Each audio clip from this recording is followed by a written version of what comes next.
This year has been a really hard one. I've been through a lot. I lost my job. I let go of a relationship. I let go of somebody that I cared a lot about, and as much as it hurt, but I'm getting past it. That was my biggest struggle, was coming to terms with what was going on, making sure that I made the right decision so that my kids and myself will have a better life, and to improve myself inside. Candy is a single mother of 3 adopted children. They had a really tough 2020, but through their struggles during the pandemic, they rediscovered love and each other. It's the story of hope. I'm Ignatius. My kids are adopted, so I didn't birth them, I didn't carry them. All of a sudden they were given to me, but I didn't know if they were going to stay because I was fostering. You have to foster first before you can adopt. I had my daughter, I got her, she's 2 days old. I couldn't wait to look at her. They wouldn't let me because they wanted me to sign the paperwork. When I finally got her home, oh, she fit right here. She was so tiny. About 2 weeks into having her, I was feeding her and I felt something. It was something spiritual.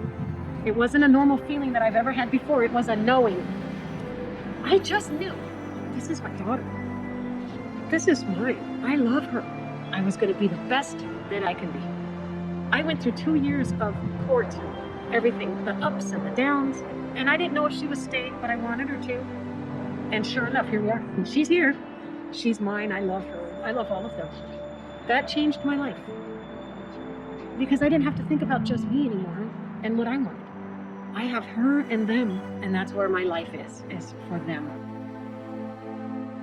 This year, the last couple of years, have been a major struggle for me because you can love people, but before you can really love them, you have to love yourself. I was in a relationship that wasn't reciprocal. I wasn't going to get what I wanted, and all I wanted was compassion. I had to give it to myself. I had to take it back.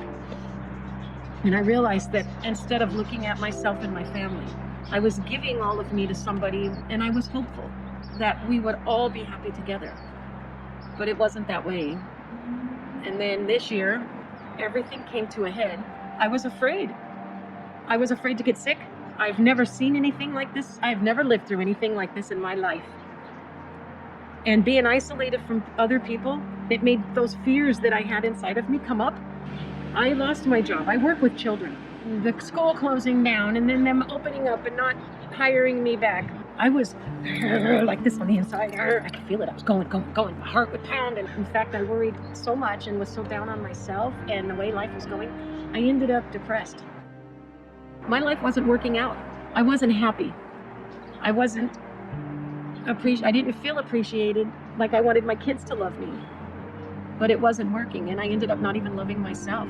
I actually thought that making a living and give them the material things to make them happy, like games. But what I realized was the most important part that was missing was bonding with them. A couple of years ago, I went through a lot with 2 of my children. When they changed from 5th grade to 6th grade, they were trying to find themselves and do what they want. Their peers were more important, and trying to gain attention from them in a negative way. My kids were failing in school.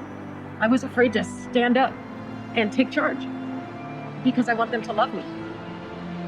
But when I did stand up and take charge, I realized that the structure I had built in our home wasn't quite right. It was militarian style. You're gonna do what I want. I wasn't soft and tender for them, which is what they need. And I needed it too.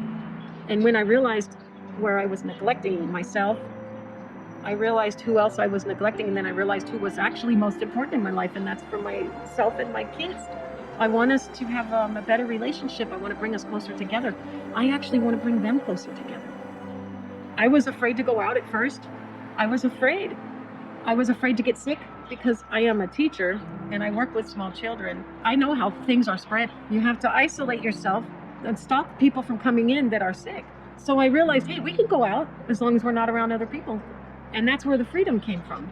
I decided it's time to take a vacation. And I want us to, as a family, to experience new things.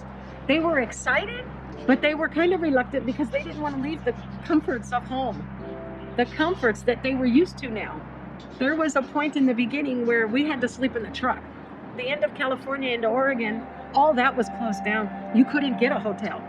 They were dark, no cars, blocked off. It was eerie.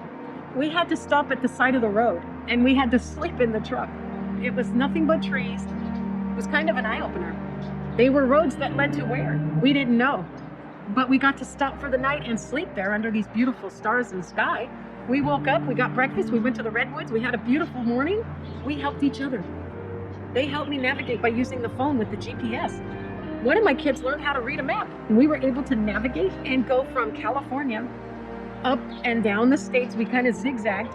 We went from the city life to nothing but country and beautiful trees and waterfalls and glaciers. And it took us 7 weeks to go all the way to Virginia. We did things that I've never done before. We went and rode a helicopter. We went to Mount Rushmore. It was something that they could feel instead of just reading about it in books. They actually got to see how beautiful our country really is. Kids nowadays are going to grow up in a very different world than what we did. It's important that they're open-minded and not be bound by society. I want my kids to explore and adventure, because that's what life is. It's an exploration and an adventure. One of the biggest highlights of our vacation was actually a miserable one. We went on a 5-hour mountain bike ride. When we woke up that morning, it was beautiful and warm. It was 80 degrees out, a promising day. We got in the car. I said, wear your bathing suits, but bring a light jacket just in case. We drove 20 minutes away to this mountain bike ride. It was cold, rainy, and wet. You could see our breath. We went on this mountain bike ride anyway. We met some nice people on that ride, and they gave one of my kids a jacket, and they gave us some warm hot chocolate. We went through this long tunnel, 2-mile tunnel. My hands were frozen to the steering wheels. My whole body was shivering, and my teeth were chattering. By the time we were done, my kids hated each other. They hated the day. They hated me. When they get older, I know they're going to look at it and they're going to laugh. And they're going to say, remember when Mom did that? I hated that trip. But it was an enlightening experience because they'll learn. Life was a challenge, but we made it.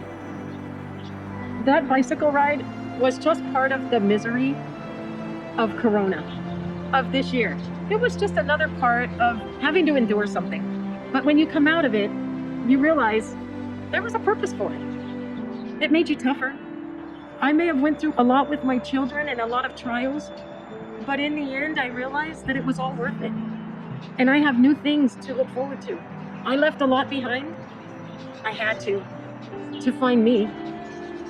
And now that I have found me, I love me. And I love the people that I have met this year.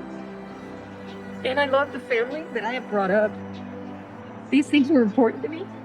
And it took this year and to lose certain people that I loved, to find the real people that I love, and to be able to show them how much I love them. It's been a lone awakening.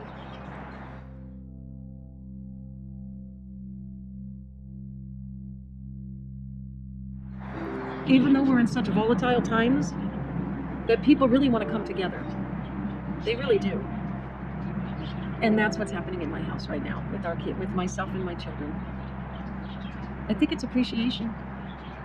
How we appreciate each other more by sitting down and listening to another person, opening up my mind to what they were saying, that I understand them more. They're going through a lot too because they're at home now. They're not able to go to school and mingle with their friends. We need to work with each other to have more compassion and love and understanding, because some people are struggling inside differently than I am, and trying to get to that part where we see eye to eye, where we actually help each other and not push each other away or put each other down.